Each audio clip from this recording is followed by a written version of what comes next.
I betrayed the one person who trusted me most, and I did it with his closest confidant. Everyone thinks I'm a monster, but they don't know how tightly I was being strangled by a fear I couldn't name. My reputation, my friendship circle, and the fragile version of myself I was trying to hold together are all on the line. While he walks past me like I'm a wall, people call me selfish and cruel, and I'm terrified they might be right, because if I really am just selfish, then this whole thing has no exculpation. I'm going to tell you the whole mess, and when you get to the worst part you'll see how the pieces line up differently. I know it sounds impossible right now, but the worst truth you're waiting for will reframe every decision I made, and I promise I'll show you the day I crossed a line I thought I'd never cross. When I first met Theo, he was the one person who never asked me to be smaller or louder, who didn't seem to measure my worth against my accolades. I was burned out from years of chasing awards and applause, carrying a quiet dread that I was a fraud being uncovered.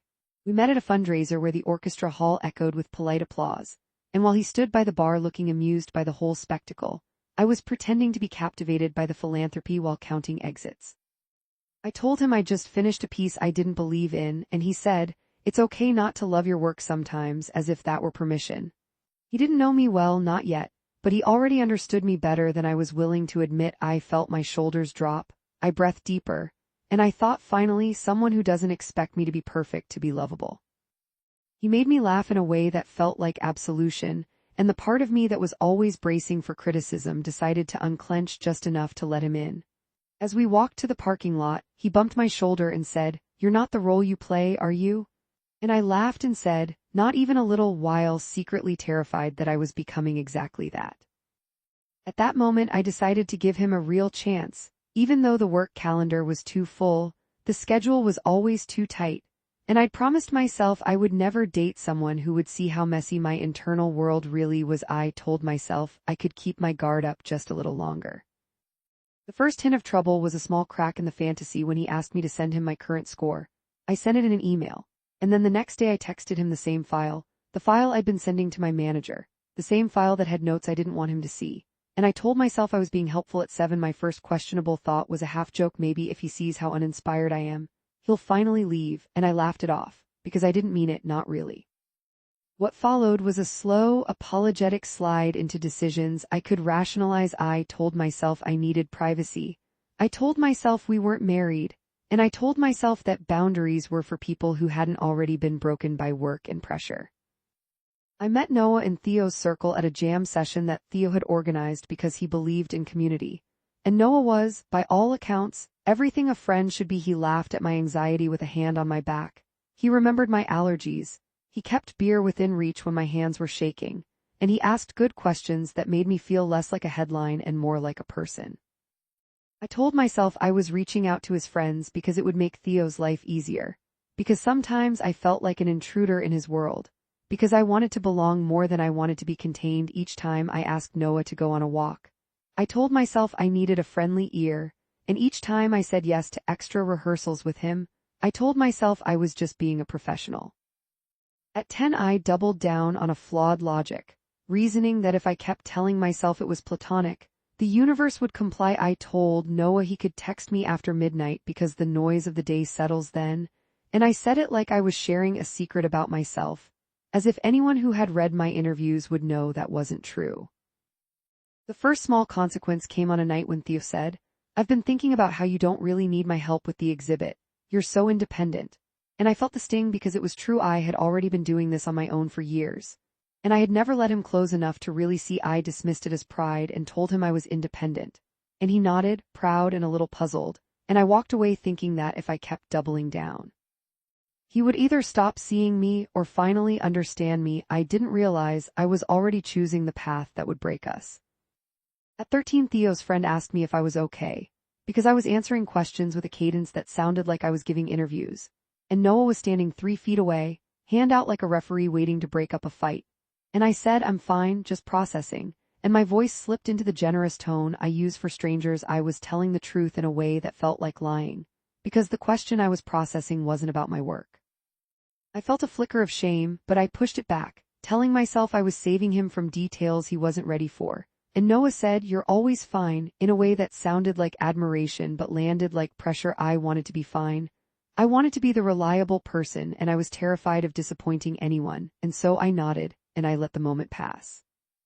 By the next month, the casual touch that had started as care had become a rope around my neck. Noah asked if I wanted to go on a pre-show walk in the same park, where Theo once told me about the book he'd been writing. And I said yes because my hands were cold, and my head was loud. I told myself it was nothing. Because he was Theo's best friend and Theo was my boyfriend. And because I had too much to lose to do something stupid. The walk lasted longer than the rehearsal, and we talked about the way pressure makes artists brittle, and how sometimes I sit in my car and stare at the steering wheel like it's a window I can break through. I told him I was scared that if I stopped performing I would disappear, and he said, "You won't disappear," and the way he said it made me believe him. The truth bomb landed 2 weeks later when my phone died, and I borrowed Noah's to call Theo and leave a message. I opened his messages to find my name at the top in a thread I wasn't meant to see. At 18, I revealed a hidden action I'd taken earlier, something I'd never confessed even to myself. I had been texting Noah off the record for weeks, keeping conversations that felt like a soft place to land, and I had been deleting them after reading them late at night when I couldn't sleep. I told myself it was just comforting and not a betrayal, but I knew better. The truth is that the first night I realized the line was crossed, I was sitting on Noah's floor after a late practice, the room dim, my head in my hands, and he was sitting too close for it to be accidental. He said I looked beautiful, and I heard it in the way people talk to you right before they want something, and I said I'm not that person, and he said I know, and then he kissed me and I didn't stop him. At 22, someone discovered part of the truth. Theo's sister, who had always been protective and kind, saw Noah and me in the hallway after a set and asked me to grab coffee, and she said, "You look tired," and I don't know what that means, and I said, "It means my schedule's a nightmare," and she said, "And Noah's schedule too." And I laughed like she was making a joke. The look on her face was not a joke, and I felt the word betrayal jump into my throat, and I swallowed it, and I said, "We're just friends," and I heard my own voice, the generous one, and I hated it. At 24, I teased that there was something worse, a day I could replay, hour by hour, the day I said yes to more than a kiss, the day I told myself that safety was a thing that other people earned. I held it back like a loaded weapon, and I didn't know whether I was brave or cowardly. From there, the situation stepped outside my hands and started making its own rules. Noah and I were eating after a show, 2 chairs away from Theo's usual table, and we were laughing too hard about nothing. And the waitress said, "You two should be on a billboard," and I heard my laugh, and it sounded practiced. I called Noah by Theo's nickname without meaning to, and Noah said, "I'm not him," and I felt the world tilt. I went home and took a shower that felt like drowning, and I told myself I was overthinking. And I told myself I was fine, and I told myself that I couldn't be the kind of person who destroys her life. At 28, the situation spiraled in an unexpected way when I put my phone face down on the bar after an after-party, and it lit up with a text that said, "I can't stop thinking about last night," and Theo leaned in to glance at it. The way he would if it were a score fragment. He asked me, "Is this about the new arrangement?" And I said, "It's about music," and the lie made my stomach clench, and I heard myself speaking in the careful tone I use for public statements, and I felt the space between us widen. At 32, I made my worst decision yet. I told Noah that I needed to stop, that I would take space, that it was over, and then the next day I let him call me because my mind was foggy and my heart was adrenaline. I told him I couldn't, and I told him that I could, and I told him that we weren't who we were. I made the choice to step back into it because the silence was a sound I couldn't bear, and I told myself that boundaries weren't about guilt, they were about logistics. At 35, I dropped the breadcrumb about the ultimate secret the day I had said yes to more than a kiss. I hadn't just crossed a line, I had taken Theo's name off a project that was supposed to be mine, and I had put Noah's in its place, because I was terrified that if Theo saw my name on the program, he would know something was wrong. I told myself it was just a name swap, just a clerical error, and that I would fix it before it mattered, but the program had already been printed. And the donor list had already been sent, and I knew how that looked, and I knew it was more than a mistake. People began asking questions that sounded like gossip, and the only person who didn't was Theo, because I held him close and I told him I was fine, and he believed me the way you believe someone you've chosen to love. He said, "I trust you," and I felt the words land in my chest like a blade. I thought I could hold it all together if I could just keep people at the right distance. I thought if I didn't let the world inside, I wouldn't have to explain why I had gone where I'd gone. I thought if I didn't make eye contact with my own choices, they would go away. At 42, a major confrontation hit in a way I didn't expect. Noah texted me that Theo had seen my name on the program and asked him, and Noah had pretended he didn't know anything. and I realized that my silence had turned into a performance. A piece I was writing without a score. I told Noah I would handle it. And I walked into Theo's apartment and I said, "We need to talk," and he said, "About what?" And I said, "About the program," and I saw his face shift. "Did you make changes?" He asked, and I said, "It was my show," and he said, "It was a program, not a war zone," and I said, "I had to," and he said, "You didn't have to, you chose to," and I said, "I chose to protect us," and he said, "From what?" And I felt the room fill with the words I had been holding. I told him about the text, and about the way Noah had been a soft place to land when I was tired.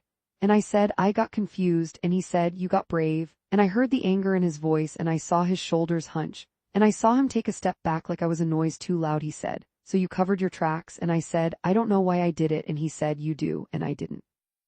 "I'm not angry," he said quietly, "I'm just done," and the word done landed in my chest like a stone, and I felt myself reach for the door and I didn't open it. At 48, my support system began to crumble. My manager called me and said, "I can't book you for a month if you're going to be in rooms like a storm," and I said, "I'm fine," and he said, "You're not," and I can't fix that, and I said, "You're not supposed to," and he said, "I can't tour for you, so what can I do?" And I didn't know my sister sent me a message that said, "I don't recognize you," and I sent her a picture of me in the sunlight, smiling in a way that looked like me if you didn't know me. And she said, "It's not about the photo," and I knew it was about the hours, about the lies, about the way I had started saying yes to harm. Noah tried to get me to come over and cry, and I said, "I can't," and he said, "You're breaking me," and I said, "You're breaking me," and we both stood there, and I realized I had turned myself into a threat, and it was exhausting. At 53, someone got hurt by my continued deception when Theo's sister showed up at my door and said, "He's not a child. And neither are you. If you love him, if you ever loved him, tell him the truth." And I said, "I can't," and she said, "You can and you should," and I felt a wave of anger that was really shame, and I said, "You don't know what it's like," and she said, "I don't need to know, I need you to be honest," and I said, "I will," and I didn't. At 58, I was asked a direct question I had to answer or deflect. Theo stood in my kitchen, and he said, "Did you kiss him?" And I said, "I have to say no," and he said, "You don't have to say anything," and I said, "I have to tell the truth," and he said, "Then say it," and I said, "I kissed him," and I said, "I'm sorry," and he said, "You're not," and I said, "I am," and he walked out. At 61, I set up for the biggest revelation with a memory a night when I told Noah it was a mistake. And he said, "It's not a mistake if you want it," and I said, "I don't want it," and he said, "You do," and I felt my own breath make a choice. And I said, "I don't want it," and he said, "But you do," and I did, and I hated that I did. And I hated that I felt it anyway. The memory sat in me like a confession that wasn't yours to make. And I could feel it in the way my body carried tension, the way my hands shook, the way my voice could only be careful if I let it be. I didn't realize the next part would break me into pieces. No one could hold. I went to the bar where Noah and I had met and I sat. And I looked at my phone. And I saw a thread where someone said, "Saw you at the club with him," didn't look casual, and I felt the words climb up my throat. And I knew this was no longer private. I sent him a message and he answered and he said, "We should stop being people who make people uncomfortable," and I said, "Who?" And he said, "Everyone," and I said, "I don't want to stop," and he said, "You have to," and I said, "I can't. It's the only thing that keeps me from falling apart," and he said, "You already are," and I said, "I can't be me without you," and he said, "You can," and I knew that was true, and I knew it wasn't. And I sat in the middle of it like a road and I watched the traffic go. That night I performed, and I could feel everyone watching, and I stood in the light and I said, "This is music," and it wasn't, it was my survival, and I watched Theo's seat in the audience and I thought I could see his face and I could see Noah, and I could see my sister. And I realized I had become a performance so precise it looked like a life. I walked off stage, and I cried in the bathroom for 5 minutes, and then I put on my jacket. And I walked past the hallway where Theo's sister had told me to be honest, and I didn't. At 67, the full confession began when I sat with Noah, and I told him everything. Not in one breath, but like a series of admissions, each of which turned a key. I told him I had wanted it. And I told him I hadn't wanted to want it. And I told him I had been terrified of liking someone I could lose. And I told him I had believed that if I was good at keeping the world outside, I would be safe. I said, I did it because I was tired, and I did it because I was scared. And I did it because I didn't trust myself, and I did it because I wanted to feel something that wasn't pressure. And he said, I did it because I cared about you. And I said, I did it because I loved him. And he said, you did it because you were hurting. And I said, I did it because I was. And we sat in the truth like an awkward couch. At 72, the most damning detail was revealed when I said the phrase I had been keeping like a weapon. I didn't just kiss Noah, I slept with him. And in the dark, I asked him not to use the name Theo used for me because it sounded like a question I couldn't answer. I told him I didn't want the world to think I was a liar. And he said, you don't have to be the only one who carries the weight. And I said, I do, because I made the choices, and he said, I made them too, and I said, you didn't make the program change, and he said, I knew you would, and I said, you knew, and he said, I didn't, but I should have, because it was a bridge and you burned it, and I felt the room go quiet. At 77, the first major consequence of the revelation hit when Noah said he couldn't be in the same room as me anymore because his name was going on the program too. And the board would see it, and he would have to explain. And he didn't want to explain. He said, I need space. And I said, I need you. And he said, you don't. You just say that. And I said, I do. And he said, fine. And he left. And I sat there and I realized that my choices hadn't just hurt Theo. They had hurt Noah too.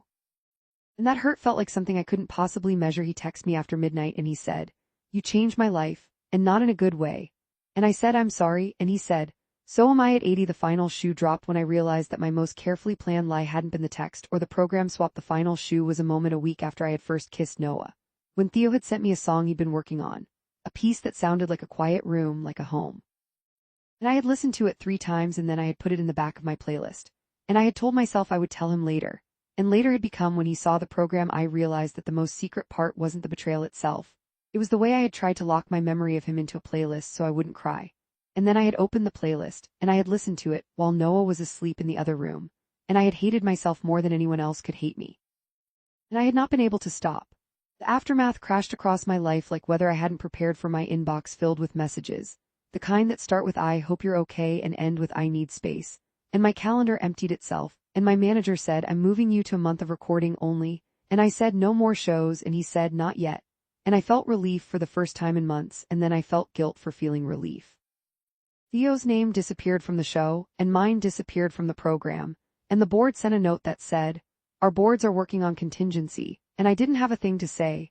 Because I had made contingency with someone I shouldn't have. My social media lit up with comments that said you're a mess, and we love you anyway, and I don't want this.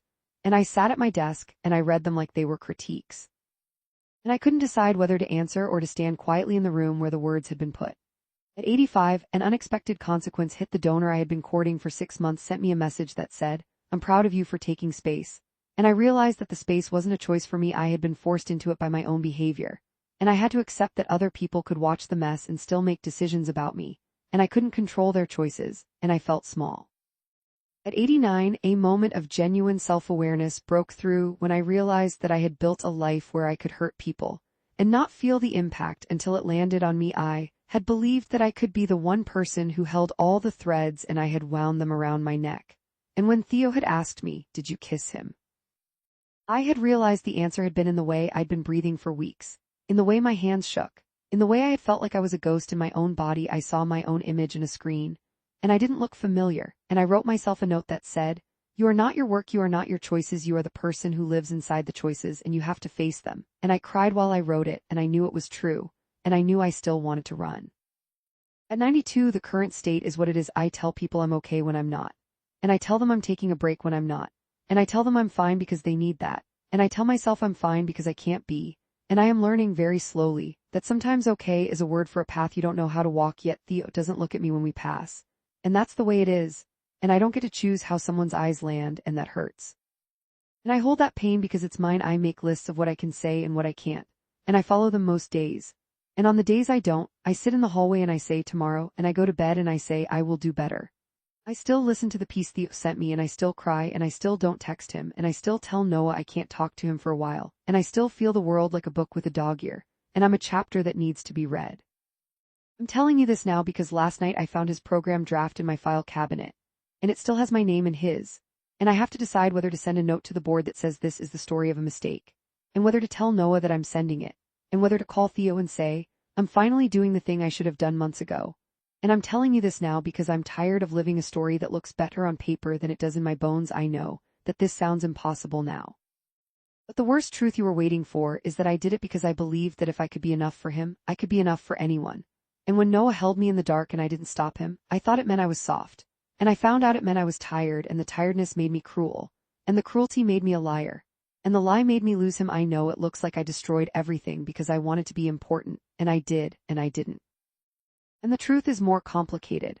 And I'm not asking for forgiveness because I don't believe in the version of it that lets you walk away. I'm asking for something else, something messier, and I don't know what it is, and I think maybe it's just the space to sit in the room where my choices live, and to look at myself and to say, I did it, and to say, I'm learning, and to know that learning doesn't erase damage, and to live with the weight of the damage. And to keep the promise I made to myself at the very beginning, I did it. And it happened. And I'm not the person I was before, and I'm not the person I want to be yet. And I hope you understand what I mean when I say that, because if you do, maybe you'll forgive